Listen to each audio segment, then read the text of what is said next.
big waves this earlier in the winners, so might be Swedish's time.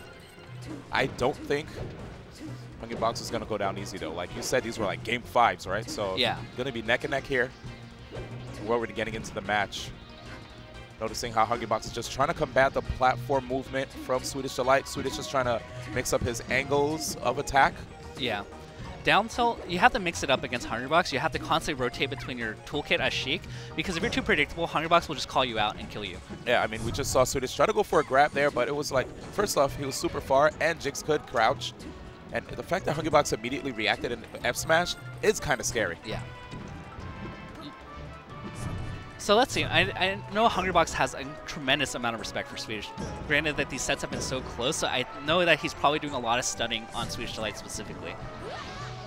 And he has just faced many great Sheiks too, right? You know, and Plup probably got an opportunity to practice with him off to the side. Yeah.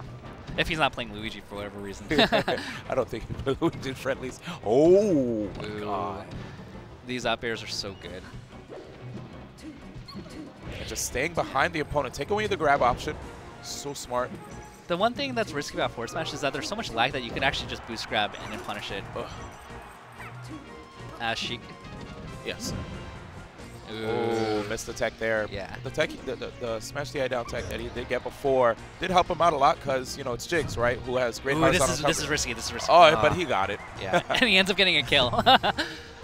Pound. Hungrybox up a full stock. And it's scary because Hungrybox, you know, as Jigglypuff has the comeback factor, so having a stock deficit is not the end of the world. As from the Sheik's perspective, it's actually really bad. Seeing how those needles hit when he was crouched, it looks like the hitboxes are random sometimes. Yeah. Yeah. Like they don't all follow the same trajectory.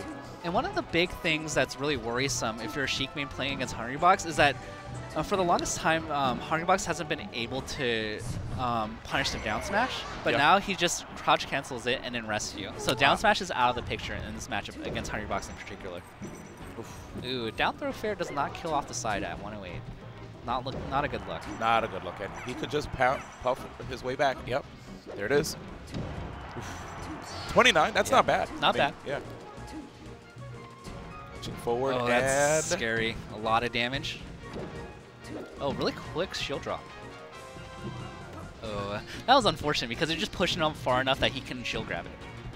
Yep. So that's probably because of the light shield, right? Light shield doing that. Pushed him back more than he wanted.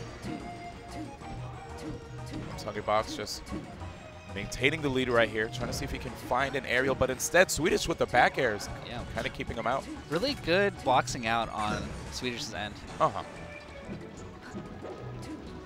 Hungrybox with center stage. How's Swedish going to fight back? You can't use back air here because Hungrybox can shark underneath, so you have to be careful about when you decide to back. I don't know. I was like, I think we all have that gasp when we try to grab a Jigglypuff and they just duck. You're like, oh crap, my God. I did wrong. Up air? Yeah. Very good. Slowly bringing it back. I mean, Hungrybox had like the 2 stock deficit now. I mean, it's rough, right? Because Swedish. Let's see what you got for us. Holding the needles. Oh, he's adding a lot more damage. This reminds me of okay, not SFAT Game 5. All right. I mean, rest. Oh, wow. Dude, it's still. Okay, wait. Holding my breath.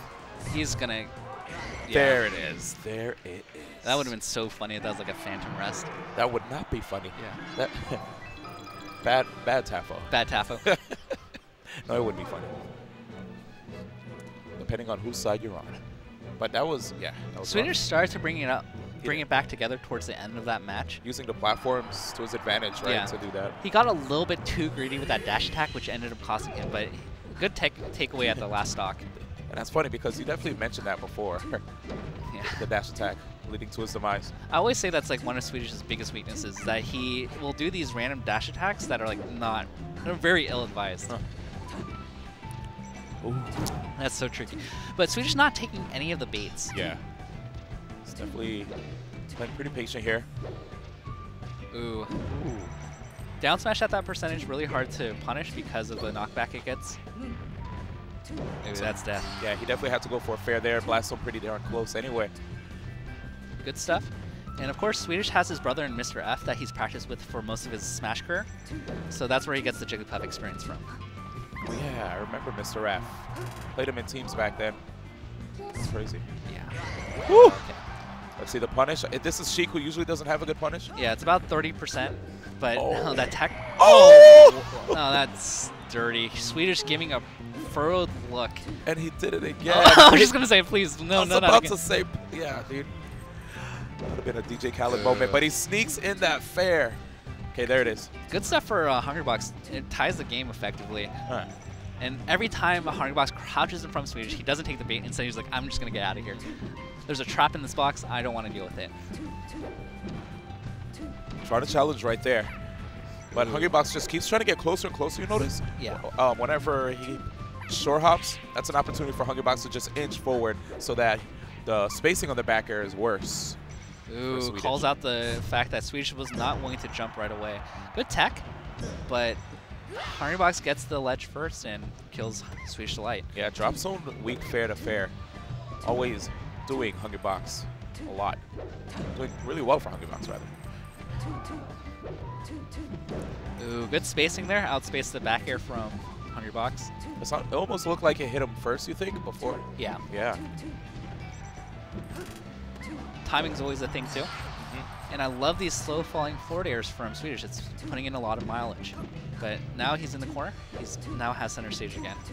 And this time we have a better example of how Swedish keeps up with Hungrybox. And good buffering that roll out of that situation. Okay.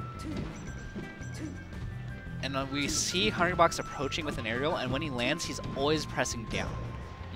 He wants to say, Swedish, I know you love to grab. Do it. Because if you do, he's going to get that forward smash. Yeah. Ugh. And despite the fact that there have been 2 early arrests, this is actually surprisingly really close. Oh, yeah. Ooh, he has center stage, taking every advantage of it. He needs to stay center, though, because if he gets hit like this, he gets off stage, so that's why you need the center stage. Oh, that was good. You saw the adjustment from Hungrybox in that situation. Swedish going from numerous fairs as Hungrybox wanted to stay grounded at first. Hungrybox said, you know what, I'm going to beat you to the punch, and I'm just going to go for this aerial fair. Yeah. Aerial fair. I'll go for this fair. Any kind of angled approach works like 2 times at max 3 times, and Yeah. if you expect it to work a 4th time against like a top 2 level player, like it's not going to work. Yeah, that's right, man. They're going to take a chance with that air-to-air. Yep. Oof. These games have been close, and those 2 early arrests costed Swedish so much. Yeah, that's really hard to punish. You know, you want to rest that, but like there's so much shield stun that the timing is very awkward. And the lack of the jump right there, looking for Hungrybox to land an up air, but still doing okay, keeping up. Swedish, I like the way he's playing off of the sides, too. Yeah. So to contest the fair, Hungrybox has to back here at a higher ground. So Swedish, instead of going for the fair, is just waiting for Hungrybox to make the first jump, and then he's punishing. I like that he crouched, but Hungrybox still followed up. Really tough times. Right there, Hungrybox actually beating him to the punch. You know, that missed tack off of that forward throw helped out a lot. Yeah. And unlike last game, Hungrybox takes first stock. Oh my God. Oh, man. Big punish, and now Hungrybox has the lead that he wants. I think that should trade. Yeah. But unfortunately, Hungrybox was at 80 when that started, Swedish at 0. Hungrybox will take that trade to the bank. It's definitely cashing out here. And, okay. Yeah. You can't be jabbing or forward tilting like that. Oh, that was a really good spot dodge.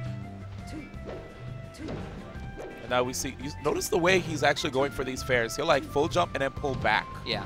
So he's basically waiting for Hungrybox to go into his space, and then if Hungrybox goes in, then he'll fair. It's not like a preemptive fair. Yeah. That's a really good thing, too, about Sheik's like short hop back, too. Like, people will try to occupy that space, and you can just fair right as you're landing. Yeah. Swedish trying to switch it up, trying to be a little bit more mobile, like fake attack and then run away, to see if Hungrybox is going to take the bite. Playing a little bit more patient. Going for these pokes here, but Hungrybox immediately going for that throw. Uh-oh. Ooh. That's not good. Gonna have to, yeah, this is pretty much over. Gonna be a rest. There it is. Good job, Hungrybox, with a 3-0 victory over Swedish Delight, finishing in fourth place. Yes. Thank Arizona happy at home. He won at the Arizona percent 69. Ah. Shouts to them at home.